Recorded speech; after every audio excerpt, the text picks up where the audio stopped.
का जो टॉपिक है बहुत इंपॉर्टेंट टॉपिक है। इसका मात्र एक कारण है इस इम्पोर्टेंस का कि जब भी मैं अभी गेस्ट लेक्चर के रूप में, जब भी जैसे मेरा बीटेक का first year, second year, third year, fourth year जो भी था, मैं अभी फोर्थ ईयर परस्यूइंग है, जब भी मैं आता था गेस्ट लेक्चर के रूप में, जब भी जिस कॉलेज में पढ़ाता था, फिजिक्स पढ़ाता था 10th और 12th वालों को, तो वहाँ एक सबसे बड़ी डाउट होती थी। वहाँ के बच्चे बताते थे कि सर सारे थ्योरेटिकल क्वेश्चन हो जाते हैं, थ्योरी समझ में आ जाती है, सब कुछ आ जाता है, लेकिन जब क्वेश्चन लगाना होता है, जब न्यूमेरिकल लगाना होता है, जब आंतरिक प्रश्न लगाना होता है, तो हमें बहुत पहाड़ सा लगता है। हमें लगता है कि हम प्रकाश के या किसी अन्य चैप्टर के प्रश्नों को कैसे सॉल्व करें।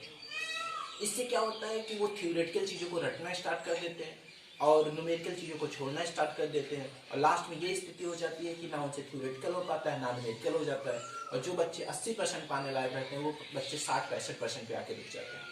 उस समस्या को हमेशा दूर करने के लिए आज हम प्रकाश जो पाठ पढ़ा है, प्रकाश का परावर्तन खत्म हो गया है लगभग, उस एक टॉपिक छोड़ के उस टॉपिक के माध्यम से हम स्टार्ट करते हैं कि हम न्यूमेरिकल कैसे करें।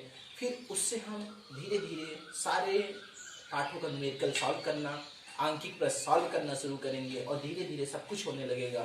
We take care, we careful and आइए हम स्टार्ट करते हैं। सबसे पहले प्रकाश का परावर्तन देखिए, हम यहाँ पे लिखे भी हैं सवाल कैसे लगाएं, हाउ टू सॉल्व क्वेश्चन। प्रकाश का परावर्तन में हमें पता है दो महत्वपूर्ण सूत्र हैं। सबसे महत्वपूर्ण सूत्र है, पहले उस सूत्रों को लिखते हैं, फिर बताते हैं हर चैप्टर में, हर पार्ट में सवाल को कैसे लगाते हैं। पहला जो सबसे महत्वपूर्ण सूत्र है, दर्पण की फोकस दूरी, जिसको इंग्लिश में कहते हैं फोकस डिस्टेंस, वस्तु के बीच की दूरी ओ ऑब्जेक्ट, डिस्टेंस ऑफ ऑब्जेक्ट, प्रतिबिंब के बीच की दूरी, डिस्टेंस बिटवीन इमेज, के बीच में रिलेशन क्या होता है। इसका मतलब अगर हम शॉर्ट फॉर्म में कहें, यू वी और एफ में क्या संबंध होता है। यू वी और एफ में संबंध होता है 1/1/f बराबर 1/v यहाँ प्लस 1/u। अब किसी बुक में लिख देता है 1/f बराबर 1/u प्लस 1/v, तो लोग बच्चे कंफ्यूज जाते हैं कि हाँ आपने कुछ बताया किताब में, चाहे इसको पहले लिखो चाहे बाद में। अब हम देखते हैं यहाँ पर एफ क्या है, फोकस दूरी। अगर उत्तल दर्पण है फोकस दूरी धनात्मक, अवतल दर्पण है फोकस दूरी ऋणात्मक। इसमें बहुत कंफ्यूजन है क्योंकि गूगल में भी अगर आप अभी सर्च किए वीडियो पास करके कि किस दर्पण की फोकस दूरी धनात्मक होती है, किस दर्पण की फोकस दूरी ऋणात्मक होती है, तो गूगल भी गलत जवाब देगा। ऐसा पता नहीं क्यों, आई डोंट नो, बट हम जो बता रहे हैं उस पर आप फोकस कीजिए, एनसीईआरटी पर फोकस कीजिए, आपको सही आंसर मिलेगा।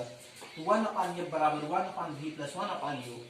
दूसरा जो मोस्ट इंपॉर्टेंट रिलेशन है, फोकस दूरी और वक्रता त्रिज्या में संबंध, relation between focus distance and centre of curvature. तो दूसरा रिलेशन एफ फोकस डिस्टेंस, ये रेडियस ऑफ कर्वेचर और centre of curvature upon 2।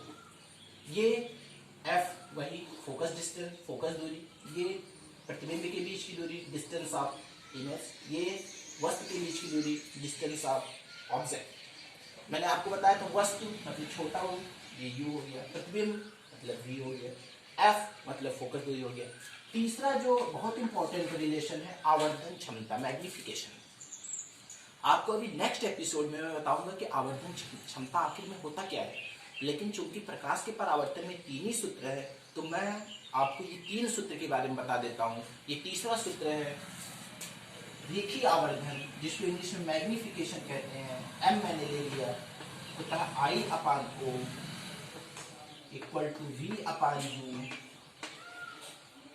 I मतलब इमेज प्रतिबिंब की लंबाई, O ऑब्जेक्ट वस्तु की लंबाई, V दर्पण से प्रतिबिंब के बीच की दूरी, U दर्पण से वस्तु के बीच की दूरी।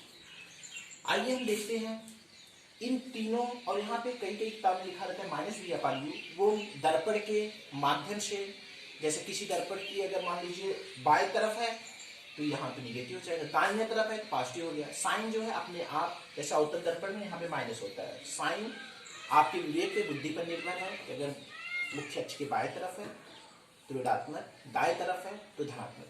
आइए अगर हमें कोई क्वेश्चन सॉल्व करना है तो हम कैसे सॉल्व करते हैं।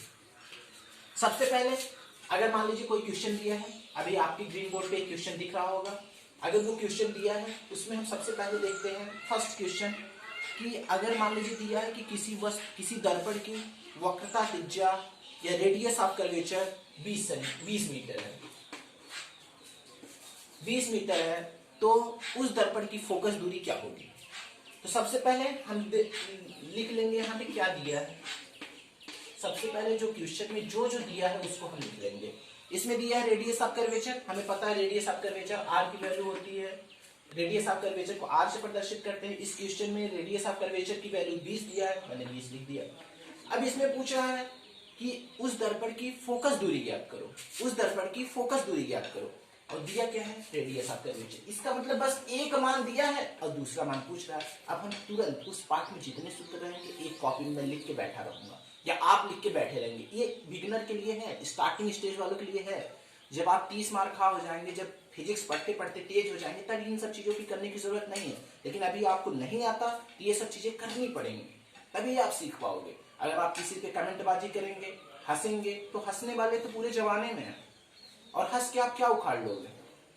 हंसते रहो और आपकी हंसी कौन देखेगा, 2-4 साल और हंसोगे। ठीक, तो हमें पता है यहाँ पे बस आर की वैल्यू दिया है, एफ की वैल्यू पूछ रहा है।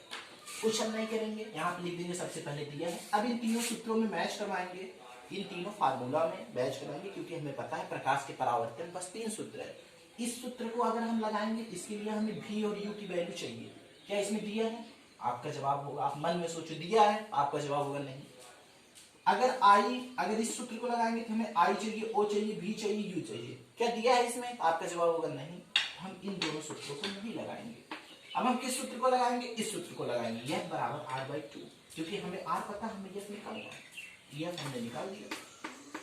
अब R हो गया, R की वैल्यू रख दिया, F बराबर रख दिया सबसे पहले R/2।